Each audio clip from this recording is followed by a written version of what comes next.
Welcome back to Mondays with Megan.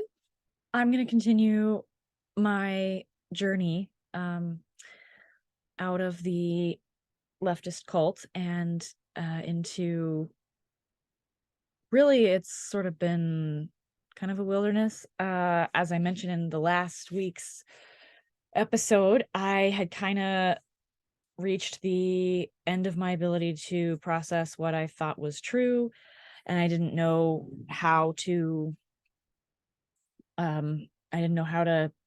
go forward. So one of the things in actually making that video and kind of sharing that part, I hadn't realized how deep the disorientation had been. And that's when I realized that actually it when I've used the word cult before, but it's actually that's real. I'm not being cute. There are a number of things that are required for something to be an official cult. I had to take a class on cults, I think I mentioned, for my theology degree, which is a weird sentence to say. But that's I'm realizing now, and I started to realize then, like, this is actually, like, it's not just a criticism of people on the outside, when they look at something they don't agree with and they say, oh, that's a cult. There are very strong systematic structures in place. And one of them is the machinery of exclusion, which is hidden under the nice language of inclusion, which itself is a tactic of gaslighting. The leftists are pretty adept at and I would say that it's not, they would not even think about it this way, because I definitely didn't. I did not think about it as I am gaslighting and manipulating people, and I'm also holding people hostage to my own ideas and using their sense of morality as ransom. That's not how I thought about that at all, but that actually is what happens. So I think a lot of people don't really know that that's what they're doing. And that's part of the brainwashing. People are being trained to enforce ideologies that maybe on the surface they would agree with, but they're being trained to do it in ways that I don't think that they would agree with were it brought to the light. So, I mean, most people I know on the left are not excited about gaslighting people or manipulating people. In fact, they often claim that they are themselves are being gaslighted. They themselves are being manipulated. And actually, that is one of the other tactics I've learned that I was trained to do is projection. And it's pretty consistent. I'm not saying other people don't do it, but that is one of the reasons why it is very difficult to talk to people on the left, because they have been trained to do tactics that are called gaslighting, manipulating, and projection, when what they think they're doing is promoting social justice. So it's very, very dangerous. And they don't, I'm not saying that because you don't know, you should be let off the hook. But I do think a lot of it is more ignorance, at least on the level that, you and I would talk to somebody, find somebody on the left to talk to, that it's more ignorance than intention. The problem arises, though, when it is brought to their attention that, what's happening is abuse or bullying, and they double down. And that is actually one of the things I wanted to talk about today. What I've noticed as I've been getting to know the other sides. There are multiple other sides, particularly the one that I was told was evil, is that there are actually very good reasons to disengage, as I talked about, disengage a leftist. But one of the pitfalls of engaging with a leftist when you choose to do so is trying to argue that you're not a racist, you're not a sexist, you're an ally, you're all the things, and this is just, it's just a different understanding, or trying to argue based on their premises. And as I was making the video last week, I realized that that is something I was taught to do. I was taught to expect from others. That if you don't accept my assumptions, then you're oppressive. So I actually don't think that that is a healthy way to engage the left, the radical left. And I'm just realizing this as I am making these and sharing my story, that I would often get caught up in, as I was trying to figure out the example I've given is, why would we listen to the government when we are so convinced that it and everything it's built on is racist? Well, that is me buying the argument, actually.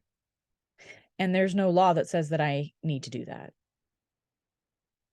And even if there was, to quote Martin Luther King, some laws are unjust. So a lot of them have been passed in the last couple of years, which I suppose we'll get into at some point. But I have realized that one of the things that I started doing when I was asking questions to the leftists was accepting their premises, accepting their assumptions that if you think that you're a different gender, then you might be.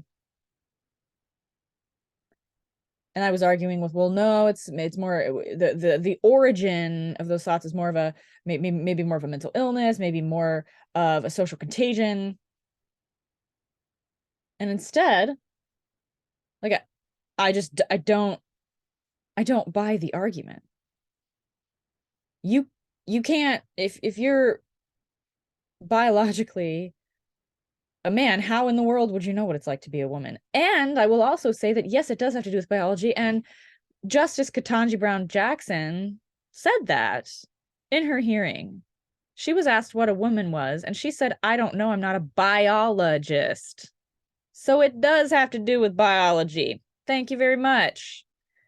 I don't buy the argument that gender and sex are separate. I'm just giving examples. You don't have to buy the argument. The leftists don't have a corner on truth. And I think that's what was making me so crazy for so long, when I was trying to figure out which side was right. Which side, and I was trying to resolve the conflicts on the left that I was seeing and the contradictions. And I was trying to do it with logic, and it's not a logical system at all. So buying their premises, assuming that they're logical, was what was really disorienting me a lot. So their premise, their main premise, is that if you do not agree with them, whatever they say, and it's rapidly changing all the time. That's why LGBTQIA plus, the 7 is silent. All of this has exploded. It's all the letters and then some now. You just have to buy it, or you are stupid and immoral. And actually, the most healthy response to that, the healthiest response is, how dare you? No. And to not engage. And they don't accuse right wing people of disengaging and not being willing to talk to them anymore, because they know they're the ones who are promoting cancel culture. But they used to, that claim was, well, they just want to have, they won't have dialogue. We just want to talk. Well, no, They were smart enough to not be set up like that. That's what happened there. So as I'm processing I was extremely disoriented for a very long time, and I really did not know how to process truth. It was because I was trying to pit two things against each other. Like, well, is this the leftist stuff right, or is the stuff on the right right? And if the stuff on the right is right, then I have to use it to prove the stuff on the left is wrong. And I tried to do that for a while. I tried to give facts about, well, actually, cutting the number of officers on in a department doesn't reduce the use of lethal force incidents really at all. It actually increases it. So defunding the police doesn't decrease the violence from the police that you all are claiming that it does. And also, that's really not what people are advocating for. And I mean, really, there's just the data just doesn't bear that out at all. So there's that. And also, what the data says is that police officers shoot and kill far more unarmed white men than unarmed black men. Far more. And when I read that, I was infuriated that I was lied to. I was straight up lied to by the left about that. But I can't say that to the left. Like, no, actually, your numbers are wrong. You're actually wrong. And I don't know if you're intentionally lying, but you're wrong about it. Well, because you can't use data anymore because data is racist. How convenient, right? So I was trying to resolve these conflicts logically with people who don't value logic. What they value is narrative, story, telling themselves they're revolutionary over and over and over again. These are things people are doing at work. It's so bad. So I am trying to navigate what all I was lied to about, and if this other side has truth either, though. Because it's one thing to pendulum swing and go, well, okay, this is all wrong, therefore all of this other stuff that's opposite of it must be right. And I did go there. Because I was so upset about being lied to and manipulated and gaslighted and being projected on and being told for basically the last 20 years, which is pretty much my entire adult life, that in subtle ways and now not so subtle ways, that I was bad and wrong for existing, for being white. And I'm like, okay, I can see why you might want to be like, well, that's exactly how people of color have felt this entire time. And it's like, cool, but I mean, it's not cool that they felt that way, but basically, if that's what you claim your argument is for verbally and emotionally abusing white people in the name of reparations and anti-racism, then you don't get to claim what you're doing is social justice. What you're actually doing and what you actually want is vengeance. So let's just be upfront about what the goal is here. And I'm going to talk about social justice and what it actually means in a video in one of our linguistic theft videos, which is a little bit like I'm realizing what James Lindsay does. He highlights a phrase or a concept or a word on the left so that you all can understand it. So anyway, there's that. And so I kind of started to resolve the complete disorientation by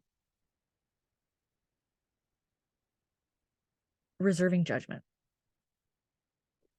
The left demands that you have an opinion about everything all the time, and that your opinion should make you outraged. Like, if you're not outraged, you're not paying attention, right?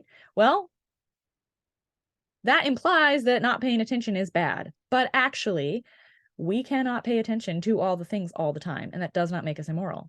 So I was trying so hard to keep up with all the news, all the COVID news, then all the Russia-Ukraine news, then all of the Pfizer news, then all of this other stuff that everybody who is an activist demands that you, in order to be as good as them, and in order to be a true revolutionary, and in order to be a true anti-oppressor, you have to pay attention to / have very strong, articulate, well thought out, well-researched opinions about everything. Except for there isn't research. They don't really advocate for that. They just say they do. And like, oh, peer review, peer review. I would encourage you to look into the peer review process and see exactly how scientific it is and how scientific it is not. But the entire shtick of the left is, if you disagree, you are dangerous. So, and all of these assumptions are made. So like the thing I just said about peer review, and I would encourage you to do your own research about how scientific and how not scientific that is. I actually didn't tell you what my opinion about peer review is in the first place. I didn't tell you that. And what I said was, actually go research it yourself. That's what I said. When I said things like this, and also exactly this, to leftists, they dogpile with, oh, so you don't trust the science. Oh, so you're an anti-sciencer. Oh, so all of these accusations immediately come out instead of asking me, what is your opinion? I still have not given you my opinion on what peer review process in scientific research is. Well, it's implied. It's implied. Okay, but you're also the people who say impact matters more than intention. So you don't seem to care what intentions are in some ways, but in other ways you really do. So, and I'm not saying the right doesn't have issues, but I still have been treated much better by people on the right than people on the left that I know. And again, it's just my experience. Total anecdote is not proof. But to use a leftist phrase, my lived experience, which apparently should be all of reality. No wonder there's moral relativism everywhere. That's my lived experience. So this was probably a lot more confusing than I needed it to be, but and I welcome questions. But the point is that when you're talking to a leftist, you don't actually need to take their assumptions at face value. You can question their assumptions. And because there's no reason that they have the truth and you don't. There's no reason other than what they said, other than their claim that they have the truth and you don't. How would they know? Anyway, you can sign up for my newsletter, What the Left Gets Right, because I actually don't disagree with everything on the left. And you can find out more about my writing, my subscription levels at meganwildhood.com. And if I'm still not canceled off of YouTube, you can still follow me on my alternate channels on BitChute and Rumble, all of which I will put in the description below this video. We'll see you next week. There's 5 Mondays in May, I think, so this won't be the word highlight yet, but we're coming up soon on that. We'll see you next week for Mondays with Megan. Okay, bye.